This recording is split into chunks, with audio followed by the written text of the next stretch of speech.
نحمده ونصلي ونسلم على رسوله الكريم اما بعد فاعوذ بالله من الشيطان الرجيم بسم الله الرحمن الرحيم واتخذ الله ابراهيم خليلا الصلاة والسلام عليك يا رسول الله الصلاة والسلام عليك يا نبي الله۔ ناظرین اکرام، اللہ تبارک و تعالیٰ نے حضرت ابراہیم علیہ السلام کو ایک وقت ایسا آیا کہ بہت سارا مال و دولت سے نوازا۔ پھر ایک دن رب کائنات نے فرشتوں کے درمیان ارشاد فرمایا وَاتَّخَذَ اللَّهُ إِبْرَاهِيمَ خَلِيلًا، کہ بے شک اللہ تبارک و تعالیٰ نے حضرت ابراہیم علیہ السلام کو اپنا دوست بنایا ہے۔ اتنا سننا تھا کہ فرشتے کہتے ہیں میرے پروردگار، جس کو تو اتنا مال و دولت سے نوازے اس کا دوست بننا تو لازم ہے، اس کا دوست بننا ضروری ہے۔ اللہ تبارک و تعالیٰ نے ارشاد فرمایا اے میرے فرشتوں، اگر تم چاہو تو آزما لو۔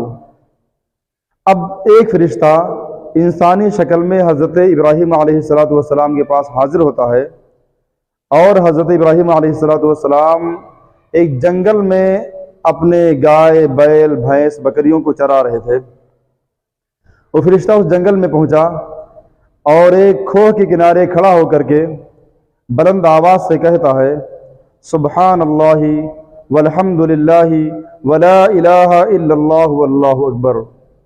اتنا سننا تھا کہ حضرت ابراہیم علیہ السلام تڑپ جاتے ہیں کہ آخر اس چٹیل میدان میں، اس ریگستانی علاقے میں، اس سنسان بیابان میں آخر میرے رب کا نام کون لے رہا ہے، میرے رب کا تذکرہ کون کر رہا ہے۔ حضرت ابراہیم علیہ السلام تلاش کرتے کرتے اس بندے کے پاس پہنچے۔ جب حضرت ابراہیم علیہ السلام وہاں پہ پہنچے تو فرشتہ جو انسانی شکل میں موجود تھا، اللہ تبارک و تعالیٰ کا ذکر کر رہا تھا، خاموش ہو گیا۔ حضرت ابراہیم نے فرمایا کہ اے بندے، کیا تو ہی میرے رب کا تذکرہ کر رہا تھا؟ کیا تو ہی میرے رب کا ذکر کر رہا تھا؟ وہ فرشتہ جواب دیتا کہ ہاں میں ہی کر رہا تھا۔ حضرت ابراہیم علیہ السلام فرماتے ہیں کہ اے بندے، ذرا دوبارہ میرے رب کا نام ذکر کر، ذرا دوبارہ میرے رب کا نام لے۔ اتنا سننا تھا کہ وہ فرشتہ کہتا ہے کہ ابھی تک تو میں اپنی مرضی سے تیرے رب کا نام لے رہا تھا، لیکن اب اگر تو یہ کہتا ہے تو پھر نام لینے کی قیمت لگے گی، اجرت لگے گا۔ حضرت ابراہیم علیہ السلام کہتے ہیں، فرماتے ہیں بتا آخر تیری قیمت کیا ہے، تو کیا لینا چاہتا ہے؟ وہ فرشتہ کہتا ہے کہ تمہارے پاس جتنی بکریاں ہیں یہ ساری بکریاں مجھے دے دو، تو پھر میں تمہارے رب کا نام لوں گا۔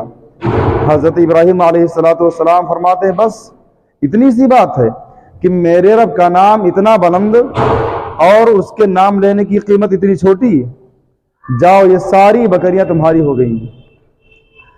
حضرت ابراہیم علیہ السلام نے جب فرمایا کہ جاؤ یہ ساری بکریاں تمہاری ہو گئی، تو فرشتہ بکریوں کو لینے کے بعد کچھ دیر رب کائنات کا ذکر کرتا ہے سبحان اللہ والحمد للہ ولا الہ الا اللہ واللہ اکبر، لیکن تھوڑی دیر کے بعد پھر خاموش۔ حضرت ابراہیم علیہ السلام فرماتے ہیں اے بندے، ذرا تو میرے رب کا نام دوبارہ لے۔ فرشتہ کہتا ہے کہ آپ کی قیمت پوری ہو گئی، آپ کی اجرت پوری ہو گئی، اب اگر دوبارہ اپنے رب کا نام سننا چاہتے ہو تو آپ کو دوبارہ پھر سے قیمت دینی پڑے گی۔ حضرت ابراہیم فرماتے ہیں بتاؤ اب دوبارہ کون سی قیمت چاہیے؟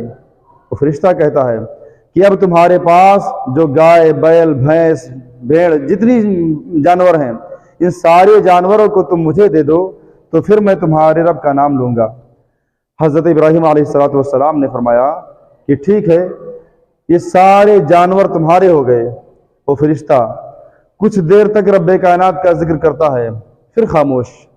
حضرت ابراہیم علیہ السلام کے دل میں طلب پیدا ہوتی ہے، وہ کہتے ہیں اے بندے، ذرا ایک بار میرے رب کا نام پھر سے لے لے۔ وہ فرشتہ کہتا ہے کہ ابراہیم، تمہارے جانور گائے بیل بھینس بکریاں اونٹ سارے میں نے لے لیے، اب اگر میں تمہارے رب کا نام ذکر کروں گا، تمہارے رب کا نام لوں گا تو اس کی قیمت لگے گی، لیکن تمہارے پاس اب دینے کے لیے کچھ باقی نہیں ہے، لہٰذا تم مجھے کیا دو گے؟ تو حضرت ابراہیم علیہ السلام فرماتے ہیں اے بندے، جو میں نے تجھے گائے بیل بھینس بکریاں اونٹ دیے ہیں، ان سب کو چرانے کے لیے تو کوئی نوکر کی ضرورت پڑے گی، لہٰذا تو مجھے اپنا نوکر رکھ لے، میں تیری بکریاں تیری جانور چراتا رہوں گا، اور تم میرے رب کا نام لیتے رہنا، تم میرے رب کا ذکر کرتے رہنا۔ اتنا سننا تھا کہ فرشتے کی آنکھوں میں آنسو آ جاتے ہیں۔ اسی وجہ سے کسی شاعر نے کیا خوب کہا تھا کہ تر دامنی پہ ہماری اے شیخ نہ جائیے، دامن نچوڑ دیں ہم تو فرشتے وضو کریں۔ السلام علیکم ورحمۃ اللہ وبرکاتہ۔